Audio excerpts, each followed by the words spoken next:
ಭಾರತೀಯ ಜನತಾ ಪಕ್ಷ ಕಾರ್ಯಕರ್ತರ ಪಕ್ಷ. ಯಾರೋ ಒಬ್ಬರ ಮನೆ ಹಿತಾಸಕ್ತಿಗಾಗಿ ಪಕ್ಷ ಹುಟ್ಟಿದ್ದಲ್ಲ. ಸಾವಿರಾರು ಲಕ್ಷಾಂತರ ಕಾರ್ಯಕರ್ತರು 40-50 ವರ್ಷಗಳಿಂದ ತಮ್ಮ ಮನೆ ಮಠ ಬಿಟ್ಟು ಈ ಪಕ್ಷವನ್ನು ಕಟ್ಟಿದ್ದಾರೆ. ಒಂದು ಕುಟುಂಬದ ಹಿತಾಸಕ್ತಿಗಾಗಿ ಇಡೀ ಪಕ್ಷವನ್ನ ಬಲಿ ಕೊಡುವಂತದ್ದು ಸರಿಯಲ್ಲ. ಬಿಜೆಪಿ ಹೈಕಮಾಂಡ್ ಅರ್ಥ ಮಾಡ್ಕೋಬೇಕು.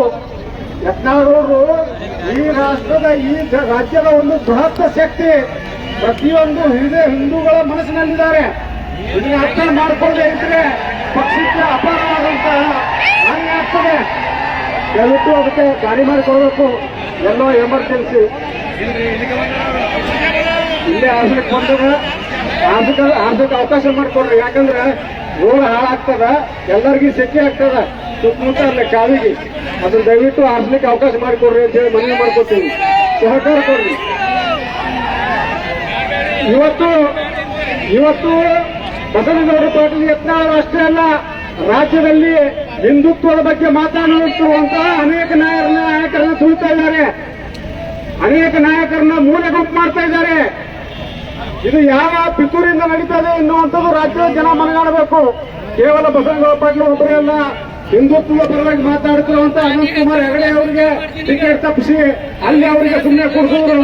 ಪ್ರತಾಪ್ ಸಿಂಹ ಹಿಂದುತ್ವದ ಬಗ್ಗೆ ಮಾತಾಡ್ತಿದ್ರು ಮೈಸೂರಲ್ಲಿ, ಅವರಿಗೆ ಟಿಕೆಟ್ ತಪ್ಪಿಸಿ ಸುಮ್ಮನೆ ಕುಂದಿರಿಸೋರು. ಅದೇ ರೀತಿ ಕೆ.ಎಸ್. ಈಶ್ವರಪ್ಪನವರು ನಿಮ್ಮ ಜೊತೆ ಸೈಕಲ್ ಅವರು ಪಕ್ಷ ಕಟ್ಟಿದ್ರು ರಾಜ್ಯದಲ್ಲಿ, ಇವತ್ತು ಅವ್ರನ್ನು ಸುಮ್ ಕುಂದಿರಿಸಿದ್ರು.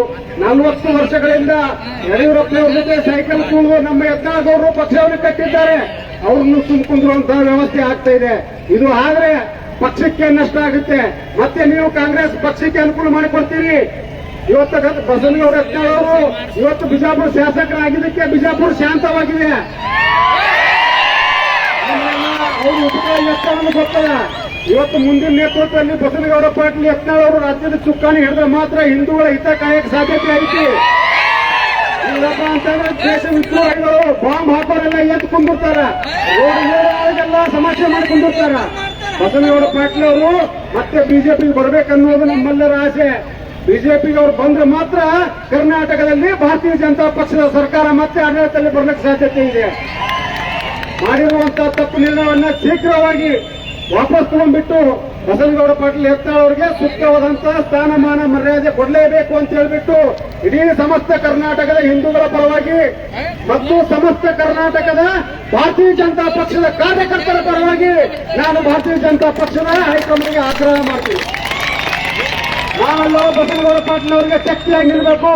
ನಾವು ಅವರು ಪಕ್ಷದ್ರೋಹಿಗಳಲ್ಲ. ಬಸವನಗೌಡ ಪಾಟೀಲ್ ಅವರು ಎಂದು ಪಕ್ಷ ವಿರುದ್ಧವಾಗಿ ಮಾತಾಡಿಲ್ಲ. ಪಕ್ಷದಲ್ಲಿ ಆಗುತ್ತಿರುವಂತಹ ತಪ್ಪುಗಳ ವಿರುದ್ಧ ಮಾತಾಡಿದ್ದಾರೆ. ಪಕ್ಷದಲ್ಲಿ ಆಗುತ್ತಿರುವಂತಹ ಸಿದ್ಧಾಂತ ವಿರೋಧಿ ಕೆಲಸಕ್ಕೆ ಅವರು ವಿರೋಧ ಮಾಡ್ತಾ ಇದ್ದಾರೆ. ಭಾರತೀಯ ಜನತಾ ಪಕ್ಷ ಒಂದು ಮನೆ ಪಕ್ಷ ಅಲ್ಲ, ಇದು ಯಾರ್ದೋ ಮನೆಗೆ ಗೊತ್ತಿರುವಂತಹ ಕೆಲಸ ಆಗಬಾರದು ಅಂತ ಹೇಳ್ಬಿಟ್ಟು ನಾನು ಈ ಸಮಯದಲ್ಲಿ ಆಗ್ರಹ ಮಾಡ್ತೀನಿ.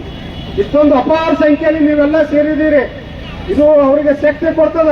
ಅವ್ರು ಏನ್ ನಿರ್ಣಯ ತಗೋತಾರ ನಾವೆಲ್ಲ ಅದಕ್ಕೆ ಬದ್ಧ ಆಗಿರೋಣ ಅಂತ ಹೇಳಿ ತಾವೆಲ್ಲ ಬಂದಿದ್ದು ತಮ್ಮೆಲ್ಲರಿಗೂ ಅನಂತ ಧನ್ಯವಾದವನ್ನು ಸಲ್ಲಿಸಿ ನನ್ನ ಎರಡು ಮಾತು ಮುಗಿಸ್ತೀನಿ.